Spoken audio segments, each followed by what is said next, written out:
Hello everyone, কেমন আছো সবাই? আশা করছি তোমরা সবাই অনেক ভালো আছো আর আমিও কিন্তু অনেকটাই ভালো আছি। তো রোহিত সঙ্গীতা লাইফস্টাইলে তোমাদের সবাইকে ওয়েলকাম জানিয়ে শুরু করলাম আজকের ব্লগটা।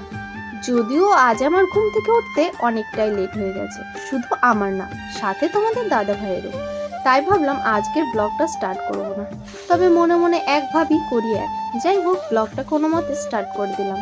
আসলে সকালের বাসি কাজকর্ম আজ শাশুড়ি মাই সেরে ফেলেছে, আসলে উনি আজও বাড়ি।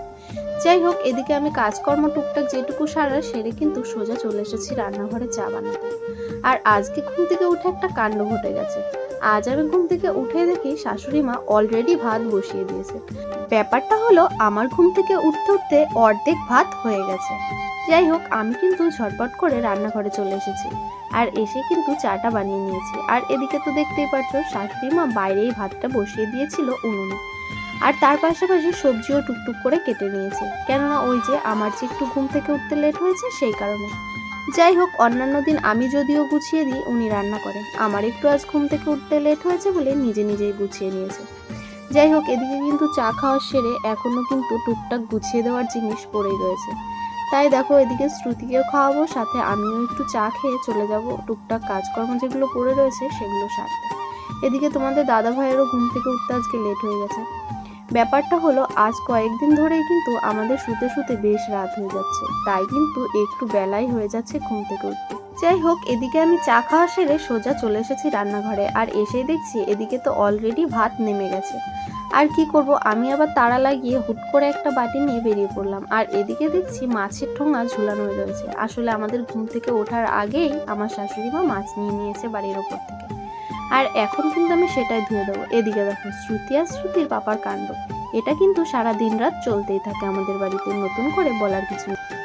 তো ওদিকে তো তোমরা দেখতেই পেলে চা খাচ্ছিলাম, মানে আমাদের আজকে চা খেতে অনেকটাই লেট হয়ে গেছে। আর আমাদের চা খাওয়ার আগেই কিন্তু মানে আমার শাশুড়ি মা ভাত বসিয়ে দিয়েছে, বেলা অনেকটাই হয়ে গেছে, 9:30 মতো এরকম বাজে।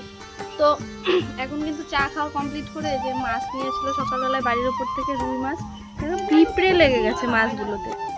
তো এখন কিন্তু এটা ধোবো, ধুয়ে এখন সবজি টবজি উনি মোটামুটি কেটে নিয়েছে, আর যা টুকটাক থাকে গোছানো রান্নার জন্য তো সেগুলো গুছিয়ে দেবো। তো চলো আসো, এই মাছটাকে ধুই।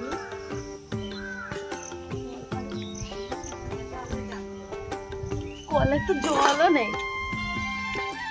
3 দিন হয়েছে কলে জল থাকছে না, মনে হয় ধাপাটা নষ্ট হয়ে গেছে না কি জানি না। কলে জল তুলতে গিয়ে আমার ঘাম ছুটে গেছে। চলো ঝটপট করে মাছটা ধুয়ে নিই। মাছগুলো ঠিকঠাক করে ছাড়ায় না, বাড়ির উপর থেকে মাছ নিলে এই এক দশা। এই আঁশ ছাড়াতে গেলে পুরো নখ ব্যথা হয়ে যায়।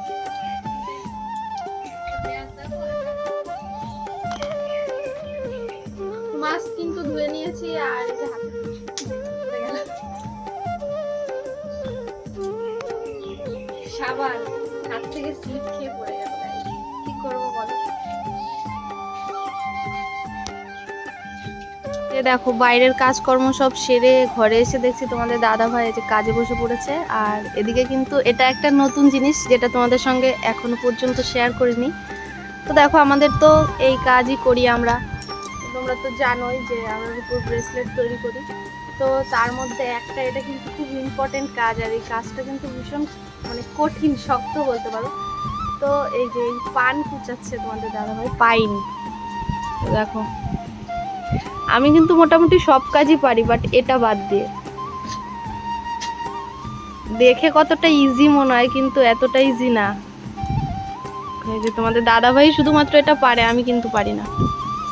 কাজকর্ম সারতে সারতে গরম লেগে গেছে, তাই এসে একটু পাখার নিচে বসলাম।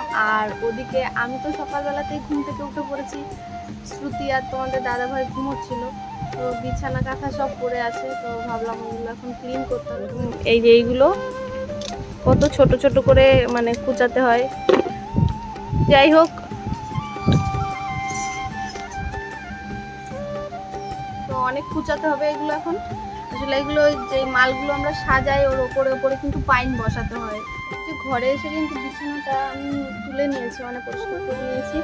আর এদিকে যে শাড়ি আর ব্লাউজটা হচ্ছে, দুদিন আগে একটু ঘুরতে গেছিলাম, তো ওই শাড়িটা পরে আর ভাঁজ করে তোলা হয়নি, যে আলসেমি আর কি, এই করছি করে করবো হয়নি। তো এই যে এটা আমি ভাঁজ করলাম, তুলবো শাড়িটা।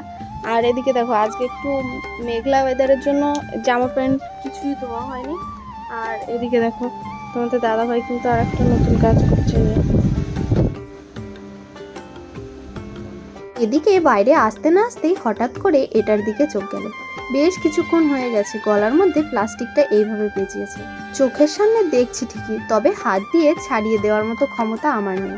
কারণ ওই যে বেড়াল জাত, যদি হাত দিয়ে আমি ছাড়িয়ে দিতে যাই প্লাস্টিকটা, হুট করে দেখা গেল আমাকেই কামড়ে দিল, তখন কি হবে? যাই হোক, ওর গলাতে পেঁচিয়েছে, ওই আস্তে আস্তে ছাড়িয়ে দেবে। এদিকে কিন্তু শ্রুতিকে স্নান করিয়ে আমি ঘুম পাড়িয়ে দিয়েছি, অনেকক্ষণই হয়ে গেল। তবে তোমাদের সামনে বেশ কিছুক্ষণ বাদে আবারও আসলাম। শ্রুতিকে স্নান করানোর পাশাপাশি আমিও কিন্তু স্নান করে নিয়েছি। আর এদিকে দেখো তোমাদের দাদা ভাই এখনই কাজ করে যাচ্ছে, এখন আমাকেও কাজে বসতে হবে। যাই হোক, দুদিন হয়েছিল কানটা একটু ব্যথা ব্যথা হয়েছিল, তাই কিন্তু কানের দুল দুটো খুলে রেখেছিলাম। যদিও 2-3 দিন কানের দুলটা আমি খুলে রেখেছি, কিন্তু তোমাদের দাদা ভাইয়ের নজর গেছে আজকে, তাই আমাকে বলছে কানের দুলটা কেন খুলে রেখেছো, একদম ভালো লাগছে না। তাই আমাকে বললো কানের দুল দুটো নিয়ে আসো, আমি পরিয়ে দিচ্ছি। ঠিক আছে, তোমার কথাই থাক। তাই কিন্তু কানের দুল দুটো আমি নিয়ে এসেছি ওর হাতের কাছে, আর সেটাই কিন্তু আমাকে ঠিকঠাক করে পরিয়ে দিচ্ছে। এগুলো নিয়ে আসলাম, কি বলো তো, এই যে এইগুলো দেখো, চিনতে পারছো কেউ? আমি কিন্তু ফার্স্ট টাইম দেখলাম এই ফলগুলো। মায়াপুরে গেছিলাম, তো ওখান থেকে আসার সময় রাস্তার ধারে দেখে এগুলো বিক্রি হচ্ছে, তাই ভাবলাম যে কোনোদিনও দেখিনি। আর টেস্ট তো একদমই করিনি, মানে টেস্ট একদমই করিনি, দেখিও নি, তাই ভাবলাম একটু নিয়ে যাই কটা। নিয়ে এসেছি তো মায়াপুর থেকে, তো এসেছি 3-4 দিন হয়ে গেল। তো এগুলো কিন্তু তোমাদের জন্য রেখে দিয়েছিলাম যে তোমাদেরকে দেখাবো, শেয়ার করবো। তো তোমরা কারা কারা এই ফলগুলো আগে দেখেছো বা খেয়েছো অবশ্যই কিন্তু কমেন্ট করে জানিও। আর কি নামে তোমরা এই ফলগুলোকে চেনো সেটাও অবশ্যই জানিও। আমি বাড়িতে নিয়ে আসার পরে আমার শাশুড়ি মা বলছে এগুলো নাকি আঁশফল। তো আমি কিন্তু আগে নামও জানতাম না, কিছু না, মানে এর সম্বন্ধে কোনো ধারণাই আমার ছিল না। তো চলো আসো একটা মানে ছুলে দেখা যাক কেমন দেখতে।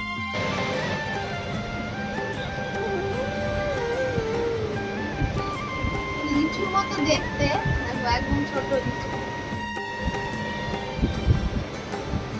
তো ছুলে দেখলাম লিচুর মতো, আমি কিন্তু এখনো পর্যন্ত খাইনি, রেখে দিয়েছিলাম, আমার মনেই ছিল না যে নিয়ে এসেছি।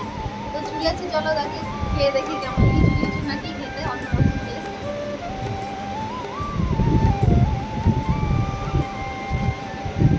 লিচুর মতো তো না, সবাই বলে লিচুর মতো খেতে। খেয়ে দেখো,